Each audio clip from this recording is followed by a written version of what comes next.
divisions of today's Little Brown Jug. In the second elimination division, you have Caprock from the 7-hole, and in the third elimination division, you have Western Hanover from post 2.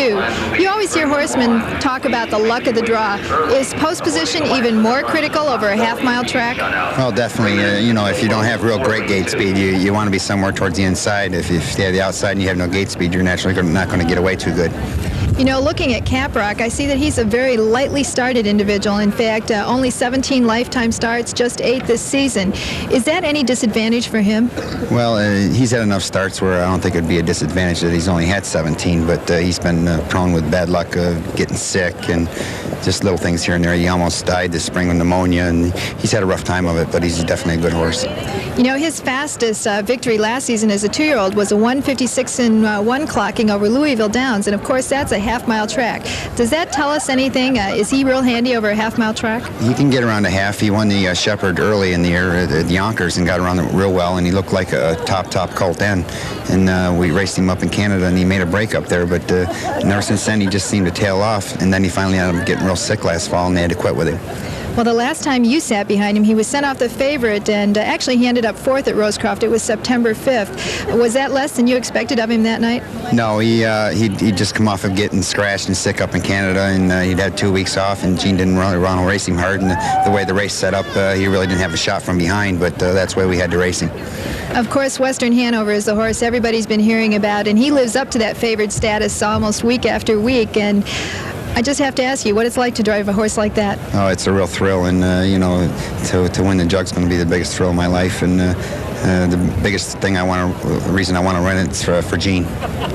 Absolutely. You're referring to trainer Gene Regal. You have a special relationship with him. Yeah, we're pretty close, and Gene's always treated me great, and George both, and I want to win it for them. All right, that's a good attitude. You know, there's such an emphasis on time in harness racing, Bill, and yet we always know the race doesn't always go to the swiftest. Today, coming into the Jug, Western Hanover with his record of 1:50 and 4/5 is the fastest 3-year-old here today. But how much does raw speed alone have to do with the outcome of a race? Well, raw speed off the gate is going to mean a lot, but he can hold his own, and he's not the fastest colt out of the gate, but like I said, he can hold his own, and he's consistent. He can go a whole mile fast, and where some of them, they can get off the gate fast, but they might not be able to finish that quick, so hopefully it's going to turn out good for us. Well, I can tell you can't wait to get going. I can see the enthusiasm in your face. Good luck today. Thanks for joining me. Thank you. And now let's go back to Jerry. I'm here with Cherie Keith, the conditioner of No Talking in this upcoming 6th Race Open. And Cherie, you know, last time out, No Talking had some trouble. We see an EX, which means equipment break. What broke? His hobble broke. Well, of course, that can be a dangerous situation, can it? Yes, it can, especially for a horse that really leans into his hobbles, and he does use his hobbles pretty hard. And when those hobbles broke, there was no way he was going to stay pacing. Well, of course, they had him at 18-1 anyway, but do you think it cost him a better performance? Oh, I think it did. I don't think that he really was going to beat Carolina Sam by any means, but I think the horse would have been up there a lot closer and would have gotten the check for us. Well, actually, No Talking could probably speak for himself this season because he has been 1, 2, 3, 5 of 6 starts. He's really a very, very consistent performer, and now that he's back in this Open, is this his moment to shine again? I hope so, and he has brand new hobbles on, but you know what that means too. Now we have to worry that his new hobbles are going to stretch, because a lot of times you put the new hobbles on and you hate to set them a lot shorter than you've been wearing them, but they do have a tendency to stretch no matter what you do. It seems like they do stretch the first start or two. Well, of course, that's something I'm sure the horse player never thinks about. Hobbles, they see them on the pacers, and they probably never think anything about the length or the type of material they're made out of, or if they're hanging just so, whether high or low or whatever. But that can make a big difference. Oh, it certainly can, and we're very particular about our hobbles as far as changing them. And each horse has his own set, and no one changes the hobbles except Lewis and I, because that is a critical piece of equipment for a lot of these horses. Some horses are very good gaited, and they don't lean into them that much, but the other horses really do. And like this horse here, the hobbles are real critical for him, and I just hope that everything is all right and they don't stretch, but they seem fine. I checked them, double-checked them before he went out. For just a little training lesson here, if the hobbles are too long, what happens? And if they're too short, what happens? Well, if the hobbles are too long, the horse will put steps in. Maybe he really won't make a break, but he could start putting steps in. The driver won't really be able to get after him like he should and drive on him in the stretch. And if they're really too long, then perhaps he'll make a break when they're leaving out of the gate or whenever he's getting a little tired, because that's whenever it really shows. And if they're too short, the horse is taking smaller strides than he optimally would be, and it could show up in his performance and not finish as well. Tire them out. Tire them out. Well, of course, I hope that doesn't happen with No Talking with his new set of hobbles and that everything will go well. But I want to ask you a little bit about this field because we have Cajun Spice in here, and it just is kind of reminiscent to me of Great Bay, another horse that was in cheaper claimers and then turned things around in a big way.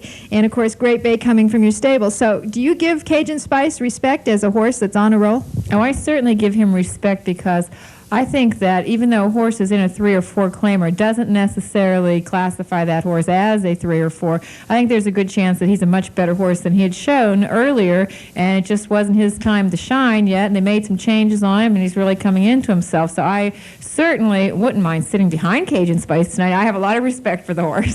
All right, Cherie. In the 9th race, also Sharp Cosmos, and in that field, he's one of 3 horses that has over $400,000 in career earnings, and that is really quite an accomplishment. He makes it double so, I think, because he's 10 years old and still racing. I've often heard that good horses know how to take care of themselves. Would you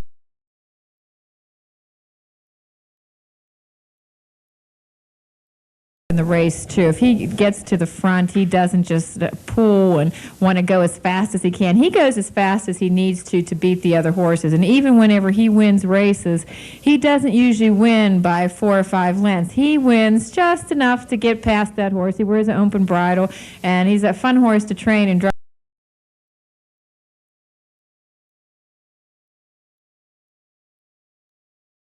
He kind of does it on his own, and he knows where those horses are. You know, Cherie, of course, some horses are just blessed or gifted with a lot of ability, but some have ability and other qualities that also make them so good, like intelligence and heart. On a scale of 1 to 10, how would you say his intelligence quotient is? Oh, he's about 12. He is really a smart horse, and besides those things that you just said, he likes to race. He likes to be in front of those other horses, and you have a hard time jogging him sometimes. He'll jog real slow if there's no one around him and real relaxed, and you can see him looking around. He's looking for someone to chase or to get after, and as soon as one jogs up next to him, he takes off like a wild man, and he likes to race the other horses. He really enjoys the racing. Tonight, this particular field open going to be a tough challenge for him? Oh, the opens are always tough. They're all good horses in here, and they all have a lot of ability. And a lot of it will just depend on how the race goes, how it sets up, and if he gets good position. That good old trip. In the 10th race, you also have Jate the Great, and this horse has posted back-to-back wins. I heard the other day that he was an expensive yearling. Is that true? Oh, he was a $50,000 yearling. He is a half-brother to Frugal Gourmet, who was a national seasons champion and Horse of the Year in Canada. And this was a tremendous disappointment for a while, Jate the Great's performance, because he was by the hottest sire, Jate Lobel. And so I have won by a hot sire, a half-brother to a champion, and he was just like not passing horses in the stretch, couldn't get him to pass. And now he finally seems to be becoming the horse that we had expected him to be. And at this point, we're just thrilled. I mean, he can make a lot of money from here on out. He's still very young. He's only 4, and he's a sound horse. And he just really is getting it together now. Well, you hung with him, which is a decision you have to make somewhere along the line. What decided it for you to keep going with Jate the Great? Jate the Great is so good gaited, and he has a lot of speed that, and he's very sound. We just really believed that eventually he would come around. He never really had a lame day or he was bad gaited in any way. He had a little trouble breathing, and that was about all. All right. Well, good luck with your 3 performers that are left on tonight's program. And now we're going to send it back up to the booth. Cherie and Raj.